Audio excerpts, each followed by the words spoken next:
Hello friends, thumbnail और title देख के और साथ में ये सेटअप देख के आप समझ गए होंगे आज की वीडियो स्पेशली कार बेड के ऊपर है। कार बेड, सिर्फ इस कार बेड की बात नहीं करूंगा, मैंने कई सारे कार बेड यूज़ किए हैं क्योंकि मैं बहुत ज़्यादा ट्रैवल में रहता हूँ। सामने एडी बैठा हुआ है और एडी को कंफर्ट दिलाने के लिए लॉन्ग ट्रैवल में हम हमेशा से यूज़ करते हैं कि कुछ ऐसा एक बेड सेटअप हो जिसमें एडी सो सके और सोने के साथ साथ वो चीज़ इतनी कंफर्ट भी होनी चाहिए ताकि उसको डिस्टर्बेंस ना हो। पिछले 5-6 महीनों में मुश्किल से हमने 23-24 हज़ार किलोमीटर ट्रैवल कर दिया होगा, तो मोस्टली टाइम हम लोग ट्रैवल में रहते हैं। तो इसलिए आज की वीडियो में आपको पूरा कंक्लूजन बता दूंगा। इस बेड को मैंने बाय किया है 3500 रुपये में और यह है नॉन इन्फ्लेटेबल बेड। इसके अलावा आपने देखा होगा बहुत सारे ऑप्शन आते हैं इन्फ्लेटेबल, जिनको फुलाया जाता है हवा से, इस टाइप का। जैसा ये पिलो फूला हुआ है, वो फुलाने वाला, वो बेड भी मेरे पास था, उसको भी मैंने काफ़ी टाइम यूज़ किया और दोनों में क्या नेगेटिव्स थे वो बताऊंगा, दोनों में क्या पॉजिटिव्स थे वो बताऊंगा और दोबारा मैंने अब इसको क्यों लिया वो भी इस वीडियो में इंक्लूड होगा। और एक अलग सी चीज़, हम लोग कई बार जब ट्रैवल करते हैं तो इस सीट को फोल्ड करके एक फ्लैट बेड बनाते हैं और इसके अंदर गद्दा डालते हैं। वो सेटअप कैसा होता है और वो कितना कंफर्टेबल होता है वो भी बताऊंगा। अभी लास्ट ट्रैवल हमने इस गद्दा डाल के एक 4-5 हज़ार किलोमीटर का किया था, उत्तराखंड से मुंबई का, पूरा वैसा ही सेटअप किया था। तो वो एक्सपीरियंस भी आपके यहाँ शेयर करूंगा। कुछ पॉइंट्स हैं जहाँ पे वो परेशान करते हैं, कुछ पॉइंट्स हैं जिनको थोड़ा बहुत चेंज करने की जरूरत पड़ती है। लेकिन सबसे पहले इस नए बेड की बात कर लेते हैं। अब देखो, इस फोल्डिंग बेड को मैंने लगाया हुआ है, इसको लगाना और हटाना बहुत आसान है। इसकी सबसे अच्छी बात है, इसके अंदर है क्या, देखो इस तरह से ये बेड लगा हुआ है। ये 2-3 अटैचमेंट्स हैं इसके, मैं निकाल के दिखा देता हूँ आपको। क्लिप लगा हुआ है इस तरह के, ये 2 क्लिप लगे हैं। साथ में इसको हेडरेस्ट से अटैच कर देते हैं। सेम ऐसे ही ये बीच वाला है, सेम ऐसे ही ये वाला है, ठीक है। इसको लगाना बहुत इजी है, हटाना बहुत इजी है। अच्छी भी बात क्या है इसमें, वो अच्छी बात बता देता हूँ। यहाँ से अगर कुछ सामान एक्सेस करना हो, अगर हमने नीचे कुछ सामान रखा है तो वो यहाँ से निकाल सकते हैं, इजीली निकाल सकते हैं, रख सकते हैं। फैब्रिक मुझे ठीक ठाक लगा, कोई बहुत ज़्यादा अच्छा भी नहीं और बहुत ज़्यादा घटिया भी नहीं है। मोटा फैब्रिक है इस टाइप का और इसके अंदर एक फोम के पीस रखे हुए हैं। ये ऐसा फोल्डिंग है, देखो फोम के पीस रखे हैं। फोम का पीस एक इस तरफ है, एक इस तरफ है।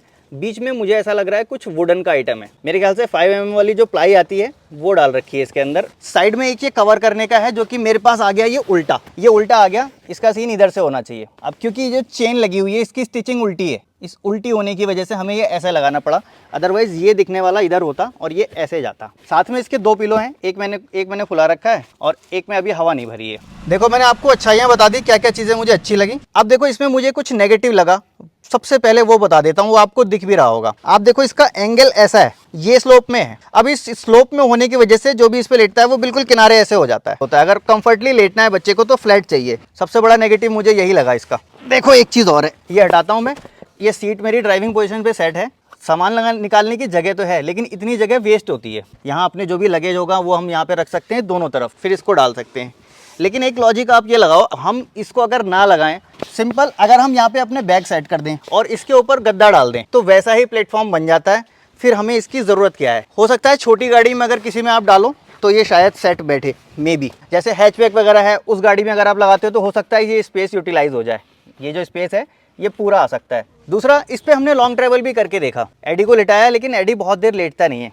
एडी ये सामने बैठा है, Eddie hello, Eddie hello hello. तो ये इसका ही सेटअप है।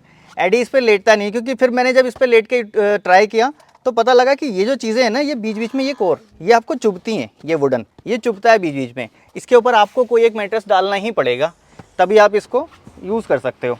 और देखो अगर आप इसमें पूरा लेट जाते हो, सपोज़ मैं लेटता हूँ, मेरी 5'10" हाइट है, पैर ऐसे ही फोल्ड करके लेटना पड़ेगा। तो अगर ऐसे ही लेटना है तो फिर हम सीट पे क्यों नहीं लेट सकते। अगर काम ही चलाना है तो फिर सीट पे लेट जाएंगे। ये जगह इतना प्लेटफॉर्म एक्स्ट्रा दिया है इसने, मैं दिखाता हूँ आपको कितना एक्स्ट्रा है। इतना प्लेटफॉर्म एक्स्ट्रा है और जबकि इसका स्लोप ऐसा है तो मैं इसी सीट पे लेटा हूँ ना, तो मैं अगर खाली सीट पे लेटा होता तो भी मैं ऐसे ही लेटा होता। तो इसकी मुझे ज़रूरत क्या है और इसके पीछे ऊपर भी मुझे एक मैट्रेस डालना ही पड़ेगा। अब देखो मोस्टली क्या होता है, हर एक गाड़ी में रियर AC वेंट आता है। अब रियर AC वेंट यहाँ पे पूरा कवर हो जाता है, नीचे चला जाता है। इसका कोई लॉजिक नहीं बनता, इसको बंद ही करना पड़ेगा। इसका एक यूज़ और है, इसे जब आपको रखना होगा, सपोज़ आपको पीछे रखना है डिग्गी में, तो आप इसको ऐसे फोल्ड करोगे, जहाँ मैं बैठा हूँ ये भी फोल्ड हो जाएगा और ऐसे फोल्ड होकर एक बॉक्स टाइप बन जाता है। तो अभी मैं इसका बॉक्स बना के भी आपको दिखा देता हूँ। अब देखो चेन लगाने में इतनी मुश्किल है इसके, एक एक दांते ये फंसते रहते हैं, बीच में अटकता है। आप इसको बड़े तरीके से एक एक करके लगाना पड़ता है, चेन की क्वालिटी ठीक नहीं है। दूसरा, इसके बाद भी जब इसके अंदर बॉक्स बन जाता है, स्पेस उतना नहीं दिखता जितना ज़्यादा स्पेस ये बाहर से लेता है।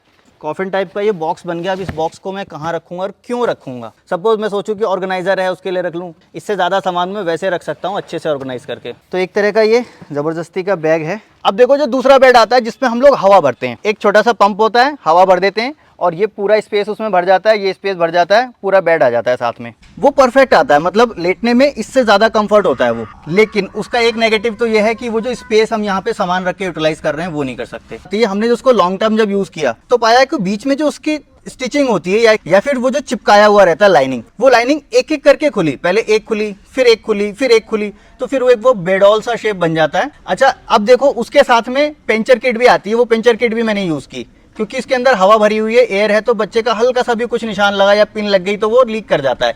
और नॉर्मली वो बिना पिन लगे भी लीक कर जाता है, हमारा 3 बार लीक कर गया था। अब उस लीक को रिपेयर करने के लिए पिंचर किट साथ में होती है। बोले साहब बहुत ईजी है, लगा सकते हो। लेकिन जब आप पिंचर लगाने के लिए वो फाइंड करोगे कि कहाँ पे पंचर है, तो वो बड़ा टिपिकल टास्क होता है क्योंकि वो बहुत बड़ा सा पूरा बेड है। अब आपने पूरी हवा भरी, अब आप उसको कैसे चेक करोगे। नॉर्मली टायर्स के जो पंचर चेक होते हैं उनको डिप कर देते हैं पानी में और मिल जाता है जी साहब यहाँ पे है, तो वो पूरे को तो डिप नहीं कर सकते। तो फिर बड़ी मुश्किल से मैंने क्या किया, फोम बनाया, फोम बना के पूरे बेड पे लगाया एक एक करके, फिर करके देखता रहा, फिर बड़ी मुश्किल से वो मिला था। 3 बार उसको मैंने वैसे रिपेयर किया था। तो वो भी ठीक है, कंफर्टेबल है। अगर छोटा बच्चे को यूज़ करना है, उस पर हैवी लोड ना पड़े, उस पर एक आध बार अगर आप बैठ गए, जैसे मैं बैठ गया 1-2 बार, तो वो उसकी जो स्टिचिंग है वो खुलने लगती है, फिर वो बेडॉल हो जाता है, ख़राब हो जाता है। तो उसके 2 पॉइंट होगा, एक तो वो लीक होगा तो रिपेयर करना मुश्किल, दूसरा वो बीच के जो चीज़ें हैं वो खुल जाती हैं। वो ख़राब हो गए, फेंक दिया मैंने कबाड़ में। तो अब देखो इसके अलावा जो हम अपना सेटअप बनाते हैं बिना किसी बेड के इस कार में, वो आपको दिखा देता हूँ।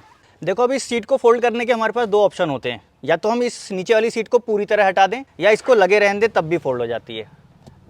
नीचे से हटाया हमने और इसको मैंने ऐसे कर दिया सिंपल। पीछे वाली सीट इसको मैंने यहाँ गिरा दिया।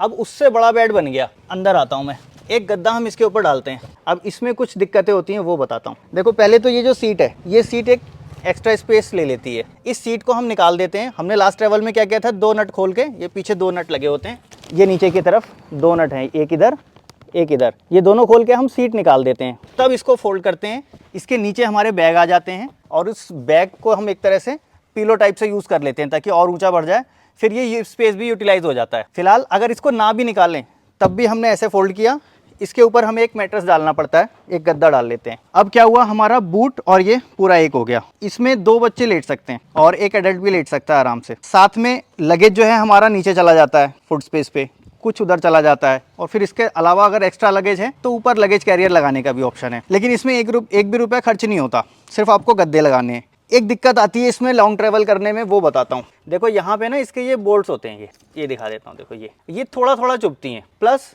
इसके और इसके बीच में करीब 1 से 1.5 इंच का गैप है। तो ये लास्ट टाइम हमने एक वीडियो बनाई थी जिसमें हम पूरी रात AC चला के सोए थे, तो ऐसे ही सोए थे हम पूरा इसमें बेड लगा के। अब ये जो गैप है, कई बार तो ऐसा होता है कि नीचे आ गया तब तो ठीक है, ये दिक्कत नहीं देता, लेकिन अगर कभी बीच में आता है तो ये चुभता है। इसका आप कुछ भी इलाज कर सकते हो, चाहो तो एक 2 इंच का फोम लगा के इसको रैप करके इसको लेबल कर सकते हो। इसके ऊपर गद्दा लगा लिया तो ये सिंपल बेड बन गया। और इसको लगाना और हटाना कितना ईजी है, इसको हम जब मर्जी ऐसे फोल्ड कर सकते हैं। तो मुझे कुल मिला के मेरा जो ये वाला सेटअप था ये ज़्यादा प्रैक्टिकल लगा। अब रही बात, जो मैंने नॉन इन्फ्लेटेबल बेड लिया वो मुझे वर्थ नहीं लगा 3500 रुपये में। 3500 रुपये की कुछ रकम होती है और उसमें उसकी क्वालिटी के साथ साथ वो कंफर्ट नहीं मिलता, स्पेस पूरी तरह से यूटिलाइज नहीं होता। फिर उसके ऊपर से भी हमको गद्दा डालना ही है, मैट्रेस डालना ही है, तो फिर उसका फ़ायदा कुछ मुझे लगता नहीं। मुझे लगता है कि ये वाला सेटअप ज़्यादा बेस्ट है। और रही बात वो मैट्रेस जो हम लोग यूज़ करते हैं इन्फ्लेटेबल हवा भरने वाला, उसकी सबसे बड़ी दिक्कत है कि वो इतना स्पेस हमारा ख़राब कर देता है जिस स्पेस में हम अपने बैग रख सकते हैं, लगेज।